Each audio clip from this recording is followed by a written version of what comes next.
Latest updates ఎప్పటికప్పుడు పొందడానికి big TV WhatsApp channel follow అవ్వండి. లింక్ డిస్క్రిప్షన్ లో ఉంది. సంధ్యా థియేటర్‌లోని జరిగిన ఏదైతే తొక్కిసలాట ఉందో, ముఖ్యంగా ఇందులోని బౌన్సర్స్ కీలక పాత్ర పోషిస్తున్నారు అని చెప్పి ఇప్పటికే వీడియోలు కూడా రిలీజ్ అవ్వడం జరిగింది. అయితే బౌన్సర్స్ జనాలందరినీ కూడా తోపులాట చేయడం బట్టే అక్కడ తోపులాట అనేది జరిగింది. ఆ తోపులాటలోనే రేవతి మరణించడం కూడా జరిగింది అని చెప్పి వీడియోలు ప్రూఫ్‌గా పెట్టి నిన్న యాంథోనీని అయితే అరెస్ట్ చేయడం కూడా జరిగింది. అయితే బౌన్సర్స్ వ్యవస్థకు సంబంధించిన వెంకటేష్ గారు ఉన్నారు. ఆయనతో మాట్లాడదాం. అసలు పర్టిక్యులర్‌గా యాంథోనీని అరెస్ట్ చేసే దానిపైన ఇతను ఏమంటారు? ఏంటి? ముఖ్యంగా అసలు ఈ బౌన్సర్స్ పాత్ర అనేది ఎందుకు పోషించాల్సి వస్తోంది? కేవలం ఇది ఇండస్ట్రీ వాళ్ళకి బౌన్సర్స్ ఈ వ్యవస్థ అనేది ఎవరు తీసుకొచ్చారు ఏంటి అన్న దానిపైన క్లియర్‌గా మాట్లాడే ప్రయత్నం కూడా చేద్దాం. వెంకటేష్ గారు, ముఖ్యంగా బౌన్సర్స్ నిన్న యాంథోనీని అయితే అరెస్ట్ చేశారు.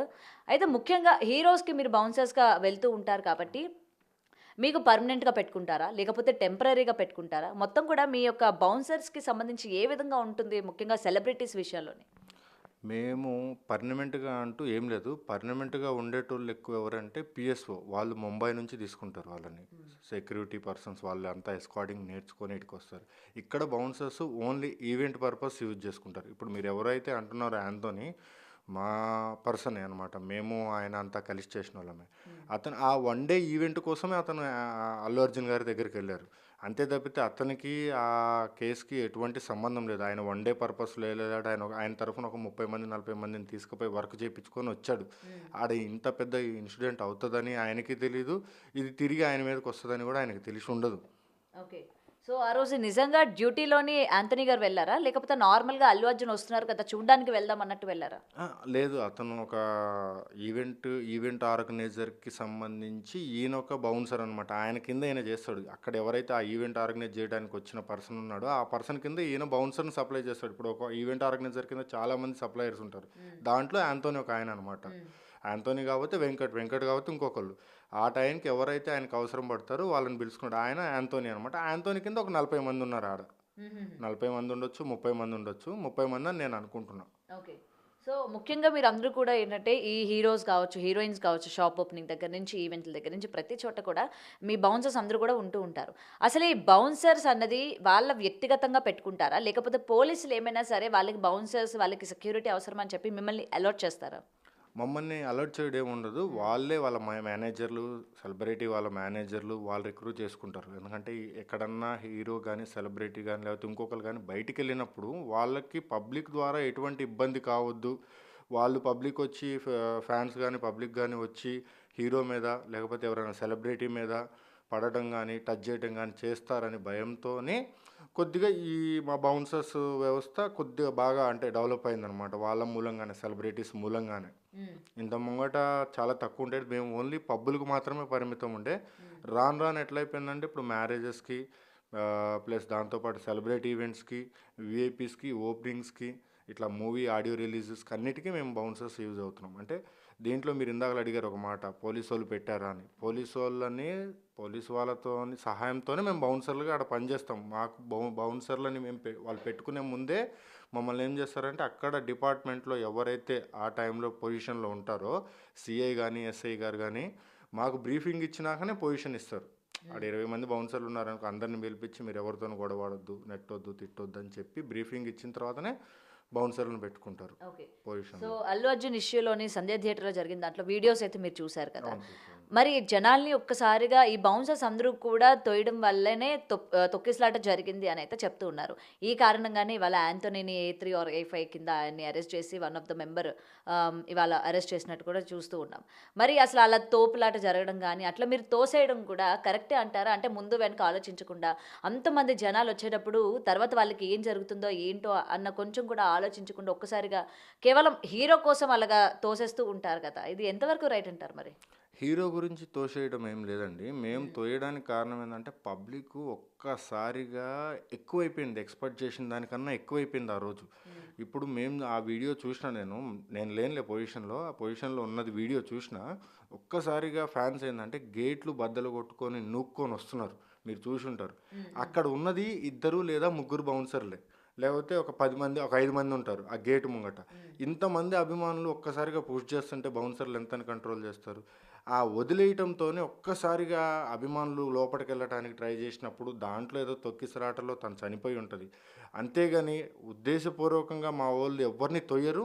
తోసే హక్కు కూడా మాకు ఉండదు. జస్ట్ మేము క్రౌడ్ మేనేజ్మెంట్, క్రౌడ్ కంట్రోల్ మాత్రమే మా హక్కు, మా వర్క్ అంతే. ఓకే. సో మీకు హీరోస్ దగ్గర నుంచి ఎటువంటి ఇన్స్ట్రక్షన్స్ కానీ అంటే వాళ్ళకి దూరంగా పెట్టండి, వాళ్ళని దూరంగా తొయ్యండి అని చెప్పి హీరోస్ దగ్గర నుంచి ఎటువంటి ఇన్స్ట్రక్షన్స్ కూడా రావా మీకు? అటువంటి ఏమి ఉండవండి. హీరోకి 3 ఫీట్స్ దూరంలో మేము ఉంటాము, పబ్లిక్ను కూడా ఉంచుతాము. అది డే 1 నుంచి వస్తుంది. ఇవాళ కొత్తగా వాళ్ళు ఏం చెప్పేది అవసరంలే. ఏందంటే మేము చేయాల్సింది ఎవరైతే సెలబ్రిటీ ఉంటారో వాళ్ళని సేఫ్గా తీసుకుపోయి వాళ్ళ ఈవెంట్ అయిపోయిన తర్వాత సేఫ్గా మళ్ళీ రిటర్న్ పంపించేంత వరకు బాధ్యత మాకుంటుంది. ఈ బాధ్యతతో పాటు డిపార్ట్మెంట్ వాళ్ళు కూడా మాకు సహాయం చేస్తుంటారు. ఎట్లా అంటే ఇప్పుడు వాళ్ళు ఒక 10 మంది ఉన్నారంటే మేము ఒక 30 మంది ఉండి మేము క్రౌడ్ మేనేజ్మెంట్ చేస్తాం. మా మాట కూడా విన్నప్పుడు మాత్రం డిపార్ట్మెంట్ వాళ్ళు ఇన్వాల్వ్ అవుతారు. ఓకే. సో ఇప్పుడు ఏదైతే మీరు హీరోల కోసం వాళ్ళకి ఏమి జరగకుండా ఉండాలి, ఫ్యాన్స్ నుంచి వాళ్ళని రక్షించాలి అని చెప్పి మీరు ఏదైతే మొత్తం కూడా వాళ్ళకి ప్రొవైడ్ చేస్తూ ఉంటారో, మరి ఈరోజు ఆయన కోసం వెళ్ళిన మీరు వన్ ఆఫ్ ద మెంబర్గా అరెస్ట్ అయినారు. మరి మీరు ఎటువంటి చర్యలు తీసుకోబోతున్నారు ఏంటి? ఇందులోని మీరు ఎవరితోనైనా మాట్లాడారా? ఆ టీంతో కావచ్చు, లేకపోతే ఎవరితోనైనా మాట్లాడే ప్రయత్నం చేశారా? ఇంతవరకైతే ఏం లేదండి. మాకు అంటూ ఒక యూనియన్ ఏం లేదు. మేమున్నది ఒక 5,000 మంది నుంచి 10,000 మంది. 10,000 మందిలో కూడా టెంపరరీ క్యాండిడేట్స్ ఒక 7,000 మంది ఉంటారు. 3,000 మంది రెగ్యులర్గా ఈ పని చేసుకునేటోళ్ళం. మాకు యూనియన్ అంటూ ఏం లేదు. ఇటువంటి సందర్భాల్లో అంటే ఇంత ముంగట కూడా చాలామంది కాళ్ళు చేతులు ఇరిగిపోయిన ఇట్లానే ఆడియో రిలీజ్లప్పుడు ఎవరైతే ఈవెంట్ ఆర్గనైజ్ చేశారో, అంటే ఇప్పుడు ఉదాహరణకి ఆ సెలబ్రిటీ కూడా మాకు హెల్ప్ చేసిన ఉన్నది. మా పర్సన్ ఒక ఆయన ఉన్నాడు. ఆయన కాలు ఇట్లానే ఒక బ్యారిగేట్ ఏదైతే మనం ఉంటుంది కదా, ఆ బ్యారిగేట్ పడి కాలు పప్పు అయి నలిగిపోయింది. ఆ టైంలో ఏం చేసిండు, అది ఎవరైతే ఈవెంట్ ఆర్గనైజర్ ఉన్నాడో అతను మొత్తం ఖర్చు ఆయనే పెట్టుకున్నాడు.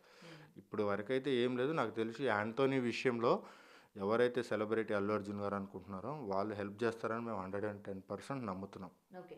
మరి అల్లు అర్జున్ టీం నుంచి ఎటువంటి స్పందన కూడా రాలేదు. ఎందుకంటే రేవతి ఇన్సిడెంట్ జరిగిన తర్వాత వాళ్ళకి అండగా ఉంటానని చెప్పి వెంటనే టీం అయితే స్పందించడం జరిగింది. మరి ఏదైతే మీరు అతన్ని కాపాడడానికే కదా మీరు ఆ ప్రయత్నం చేశారు, మొత్తం అక్కడికి వచ్చిన జనాలందరినీ కూడా కాపాడే ప్రయత్నం చేశారు. అందులో భాగంగా మీరు అంటే తోకిసలాట జరగడం, మీరు తోయడం బట్టే జరిగింది అని చెప్పి నింద మీ మీద కూడా పడింది.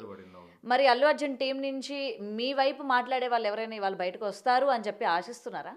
అదే చూస్తున్నాం మేము. మీ న్యూస్లో దాని గురించి చూస్తున్నాం. ఇప్పుడు మా టీంలో ఒక 10 మంది 20 మంది మేము మాట్లాడుకొని చిక్కడపల్లి పిఎస్కి వెళ్ళి అసలు ఏం జరిగింది ఏం జరగలేదని కనుక్కుందామని మేము అనుకుంటున్నాము. ఇప్పటి వరకు అయితే అటు నుంచి ఎటువంటి స్పందన రాలేదు. అది వచ్చేంత వరకు వెయిట్ చేస్తాం. రాకపోతే అప్పుడు మా సొంతంగా మేము ఏం చేయాలో నిర్ణయం మేము అటు పోయి మాట్లాడాలనుకుంటున్నాం.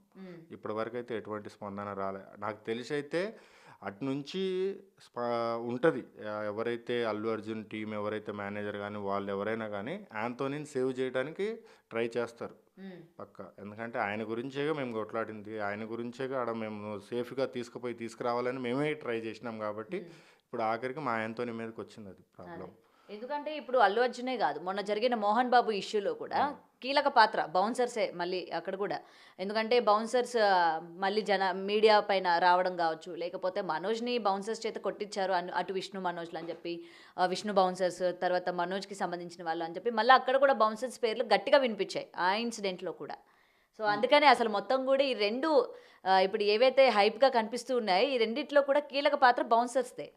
ఇప్పుడు మీరు ఒకటి గుర్తుపెట్టుకోండి మేడం, బౌన్సర్స్ అంటే ఒక యూనిఫామ్, ఒక సఫారీ యూనిఫామ్ కావచ్చు, ఒక బ్లాక్ అండ్ బ్లాక్ యూనిఫామ్ కానీ వేసుకున్న అతనే బౌన్సర్ తప్పితే ఒక ఫిట్నెస్ కోసం బాడీ పెంచిన అతను బౌన్సర్ కాదు. ఆ టైంలో అతను ఎందుకు పెట్టుకున్నాడు, ఇప్పుడు ఆ సెలబ్రిటీ బౌన్సర్ని పెట్టుకున్నాడంటే ఆయన యూనిఫామ్ మీద ఉంటేనే బౌన్సర్, కానీ యూనిఫామ్ మీద లేనప్పుడు ఆయన బౌన్సర్గా మీరు చూడొద్దు. ఇంకొకటి, మోహన్ బాబు గారి విషయంలో జరిగింది తర్వాత ఇది జరిగింది అని మా బౌన్సర్ల మీద చాలా అంటే ఇప్పుడు మాకు ఇది తప్పితే వేరే వర్క్ తెలియదు. మేము ఉన్నది 3,000 మంది ఇదే నమ్ముకొని బతుకుతున్నాం. ఇప్పుడు మా బౌన్సర్ సంస్థను ఏమంటున్నారంటే మాదే తప్పులాగా చూపిస్తున్నారు. దాని మూలంగా మేము చాలా ముందు అసలు మాకు వర్కులు దొరుకుతాయో దొరకవో అని అదొక బాధలో ఉన్నాం మేము. ఎందుకంటే ఇంత ముంగట బౌన్సర్లను పెట్టుకోవాలంటే పెట్టుకునేటోళ్ళు ఎవరో ఒకళ్ళు. ఇప్పుడు ఈ విషయాలు ఇవన్నీ జరిగిన తర్వాత అమ్మో బౌన్సర్లను పెట్టుకుంటే మళ్ళీ ఇట్లా లేనిపోయిన పంచాయతీలు మనకెందుకురా అని వాళ్ళకి ఆలోచన వస్తుందేమో అని మాలో మేము చాలామంది బాధపడుతున్నాం. మీరు ఇదొకటి, మోహన్ బాబు గారి విషయంలో అక్కడ మీరు ఎవరైతే చూశారో ఆయన యూనిఫామ్లో లేడు, ఆయన బౌన్సర్ కాదు, ఆయన పర్సనల్ పర్సను. ఆయన బౌన్సరా కాదా అని అతన్ని ఎంక్వైరీ చేయండి. ఎవరైతే ఉన్నారో ఆ రోజు పెట్టుకున్నారో అతన్ని. మేము యూనిఫామ్ వేసుకున్న వాళ్ళని మాత్రమే బౌన్సర్ అంటాం. యూనిఫామ్ అంటే ఏమి యూనిఫామ్? మాకు సంబంధించి బ్లాక్ అండ్ బ్లాక్ యూనిఫామ్ ఏదైతే ఉంటుందో, లేకపోతే సఫారీ యూనిఫామ్ ఏదైతే ఉంటుందో అది మాత్రమే బౌన్సర్ యూనిఫామ్. అది లేకుండా వర్క్ చేసిన వాళ్ళు బౌన్సర్ కాదు. నా దృష్టిలో నేను అనుకుంటున్నా, ఒక ప్రొఫెషనల్గా నేను పని చేపిస్తే నేను అట్లానే చేపిస్తాను. వితౌట్ యూనిఫామ్తో నేను వర్క్ చేపి ఎవరికి. ఓకే, మీరైతే చేపించరు, వేరే ఏజెన్సీస్ కూడా ఉంటాయి కదా కొంతమంది, మరి అట్లా కూడా పంపించే వాళ్ళు ఉంటారు కదా మరి. అది ఇప్పుడు ఫ్యూచర్లో ఏంటంటే ప్రతి వర్క్కి యూనిఫామ్తో యూజ్ చేసుకుంటేనే బౌన్సర్స్, లేకపోతే లేదు అని మేము ఇప్పుడున్న మా టీంలో అందరం కలిసి మాట్లాడుకొని ఇక మీదట ఇట్లాంటివి కాకుండా చూసుకోవడానికి ట్రై చేస్తాం. ఇప్పటి వరకైతే మాకు ఎటువంటి యూనియన్ లేదండి, లేదు. ఇక మీదట ఇట్లాంటివి కాకుండా చూసుకోవాలంటే ఒక యూనియన్ పెట్టుకోవాలి. మేము కూడా ఉన్న వాళ్ళం ఎంతమైతే ఉన్నామో అంతమంది మేము యూనియన్ పెట్టుకోవాలని అనుకుంటున్నాం. ఇంత ముంగట మాకు యూనియన్ పెట్టుకోవడానికి చిన్న శ్రీశైలం అన్న బాగా సపోర్ట్ చేసిండు, కానీ మాకు యూనిటీ లేక పక్కకు జరిగిపోయినాం. మళ్ళీ ఒకసారి మేము చిన్న శ్రీశైలం అన్న దగ్గరకు పోతే ఆయన మాకు కొద్దిగా హెల్ప్ చేస్తాడు. ఆయన మాకు బౌన్సర్స్కి బాగా ఎప్పటి నుంచో అండగా ఉన్నాడు ఆయన. ఇక మీదట ఈ యాంతోనీ విషయం కూడా అన్న దగ్గరకు పోయి మాట్లాడొద్దామని అనుకుంటున్నాం. Okay okay. సో అసలు నిజంగా ఈ మధ్యకాలంలో ఏంటంటే ప్రతి ఒక్క హీరోకి బౌన్సర్స్ అన్నది కామన్ అయిపోయింది. సో అసలు నిజంగా బౌన్సర్స్ నీడ్ ఉందంటారా హీరోస్కి? అంటే మామూలుగా బయటకు వచ్చేటప్పుడు అంటే ఓకే, ఇళ్ళ దగ్గర కూడా మీరు బౌన్సర్స్ అందరూ కూడా ఉంటూ ఉంటారు కదా. బౌన్సర్స్ నీడ్ ఉందా అంటే ఇప్పుడు అన్ని పనులు డిపార్ట్మెంట్ వాళ్ళకి చెప్పలేరు కదండి వీళ్ళు. సెలబ్రిటీస్ కానీ, విఐపీస్ కానీ, లేకపోతే ఇంకెవరైనా కానీ ఇట్లా ప్రైవేట్ సెక్యూరిటీ అంటే వన్ డే కోసం హైర్ చేసుకొని వాళ్ళకి ఎంత 1500 2000 ఇచ్చి ఆ రోజు వరకు యూజ్ చేసుకొని పక్కకు పంపిస్తారు. అంతవరకే. కంపల్సరీ వాళ్ళకు ఉందా అంటే కంపల్సరీ ఉందనే చెప్పాలి. ఇవాళ ఉన్న పరిస్థితుల్లో బయట ఏదైనా ఈవెంట్ కానీ ఓపెనింగ్ కానీ వెళ్తే ఫ్యాన్స్ విపరీతంగా ఏంటంటే ఒక సెలబ్రిటీని చూడంగానే ఆవేశపడిపోయి ఉత్సాహపడిపోయి ఆయన కలవటానికి పోయినప్పుడు మాలాంటి బౌన్సర్సే వాళ్ళని ఆపి కంట్రోల్ చేసి సెలబ్రిటీని బయటికి సేఫ్గా తీసుకొస్తాం. మా అవసరం వాళ్ళకి కంపల్సరీ ఉందని నేను అనుకుంటున్నాను. నిజంగా మీకు ఒక్కరోజు ఈవెంట్కి అంత తక్కువ పేమెంట్ వస్తుందా? అంతేనండి, 1500 8 అవర్స్ వర్కింగ్కి 1500 ఛార్జ్. 8 అవర్స్ వర్క్కి 1500 మేము ఛార్జ్ చేస్తుంది. ఇంకా టైమింగ్ తక్కువ ఉంటే ఇంకా తక్కువ పేమెంట్ ఉంటుంది. మినిమం ఛార్జ్ 6 అవర్స్కి 1200 అట్లా ఛార్జ్ చేస్తాం. ఇప్పుడు సెలబ్రిటీస్ దగ్గరే మీకు అంత తక్కువ ఇస్తే మరి నార్మల్ పీపుల్కి, ఒకవేళ మీరు అన్నారు కదా పెళ్ళిళ్ళకి వాటికి పెట్టుకుంటూ ఉంటారని, మరి వాళ్ళు ఎంతవరకు ఇస్తూ ఉంటారు? Same price madam. ఏంటంటే మాలో యూనిటీ లేక మాలో మేమే మార్కెట్ డౌన్ చేసుకుంటూ ఉంటాం మేము.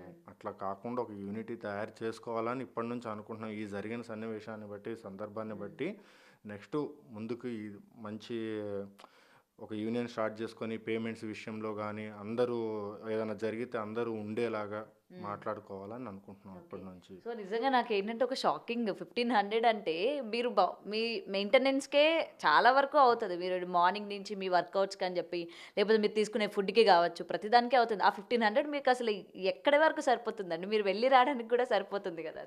అది అలవాటైపోయింది మేడం. డే 1 నుంచి ఇప్పుడు కాదు, దగ్గర నేను 2007 నుంచి బౌన్సర్గా చేస్తున్నా. అప్పుడు పేమెంట్స్ ఎక్కువ ఉండే. అప్పుడు మేము అంటే తిప్పి కొడితే ఒక 150 మంది ఉంటుండే. ఇప్పుడు ఇంతమంది అయిపోయారు. చదువుకునే ప్రతి పర్సన్ ఇప్పుడు ఎక్సర్సైజ్ చేసుకుంటా పార్ట్ టైం లాగా జాబ్ చేసుకుంటున్నాడు. ఎక్కువ మంది అయిపోయేసరికి పేమెంట్స్ తక్కువ అయిపోయినాయి. అంత ముంగట మేము 2500 పర్ పర్సన్కి ఇప్పుడు 2007-8లోనే తీసుకున్నాం. ఇప్పుడు ఆ పేమెంట్స్ లేవు మా దగ్గర.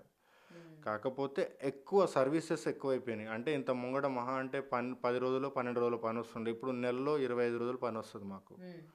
పబ్స్లో కానీ, పర్సనల్ ఇట్లానే విఐపీ ఎస్కార్డింగ్ కానీ, లేకపోతే ఇంకోటి మ్యారేజెస్ ఈవెంట్స్ కానీ సీజన్ బట్టి సర్వీస్ బాగా నడుస్తుంది మాది. సీజన్ లేకపోతే నార్మల్, సీజన్ లాగానే ఉంటుంది మాది. వర్షాకాలం సీజన్ కాదు. ఏదైతే మిగతా 8 months 9 months సీజన్ మాకు. ఓకే.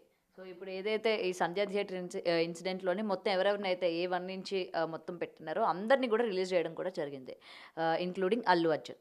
సో యాంటోనీని పర్టికులర్గా అరెస్ట్ చేసి ఇంకా కేసు కొనసాగుతూనే ఉంది, ఆయన్ని పెట్టి ఉంచారు. కాబట్టి దీని గురించి ఏమంటారు? ఎందుకంటే ఎవరి గురించి అయితే వచ్చారో ఆ వ్యక్తి బయటే ఉన్నారు. అండ్ థియేటర్ అరెస్ట్ చేసిన వ్యక్తులు, థియేటర్ మేనేజ్మెంట్ని అరెస్ట్ చేశారు, వాళ్ళని కూడా రిలీజ్ చేసేసారు ఆ రోజు, అల్లు అర్జున్ రిలీజ్ చేసిన రోజే. సో ముఖ్యంగా ఇప్పుడు బౌన్సర్ని అరెస్ట్ చేసి, ఇప్పుడు మీరు అన్నారు కదా 2 days అయిపోతుందా ఆయన్ని అరెస్ట్ చేసి? మొన్న ఎప్పుడు అరెస్ట్ చేశారని తెలిసింది. ఇప్పటికీ కూడా మాకు ఆయనతోని కాంటాక్ట్లో లేడు. ఒకసారి వాళ్ళ ఇంటి దగ్గరకు పోయి చూసేసి వస్తాము. దాని తర్వాత ఏం చేయాలనేది ఆలోచిస్తాం. మా వాడిది తప్పు ఉంటే కంపల్సరీ ఏదైతే చర్యలు తీసుకోవాలో అది తీసుకోవచ్చు. తప్పు లేనప్పుడు పిచ్చుక మీద బ్రహ్మాస్త్రం లాగా మావాడి మీద చిన్న పానం మాదంతా ఏముంది 1000-1500కి పని చేసుకునేటోళ్ళ కోసం మా మీద అంత పెద్ద ఇబ్బంది పెడితే మేము ఏమైపోతాం? మాయంతా చిన్నవి 3000 మందితో మేమేదో ఇప్పుడు ఆ సెలబ్రిటీ కోసమే కదా, ఆయన సేఫ్గా తీసుకురావాలనే కదా మేము బయటికి వెళ్ళింది. లేకపోతే మాకేం అవసరం? మాకు ఆ రోజు ఏదో ఒక 1000 రూపాయలు 1500 దొరికితేనే మేము వెళ్ళాం తప్పితే అది తిరిగి తిరిగి మా ఓడి మీదకి ఇంత పెద్దగా అవుతుందని మేము ఎక్స్పెక్ట్ చేయలే. ఆయన కూడా ఎక్స్పెక్ట్ చేసి ఉండడు. ఇప్పుడు మేము అనుకునేది ఏంటంటే అండి, వాళ్ళ ఇంటికి వెళ్ళి ఉన్నాడా లేడా, లేకపోతే ఏంది, అది ఏం జరిగింది అనేది ఒకసారి అల్లు అర్జున్ గారి టీంతో మాట్లాడతాం. అది కాకపోతేనేమో చిన్న శ్రీశైలం అన్న మాకు ఇంత ముంగట సపోర్ట్ చేసిండు, ఆయన దగ్గరికి పోతే ఆయన మాకు సపోర్ట్ చేస్తాడు. ఓకే.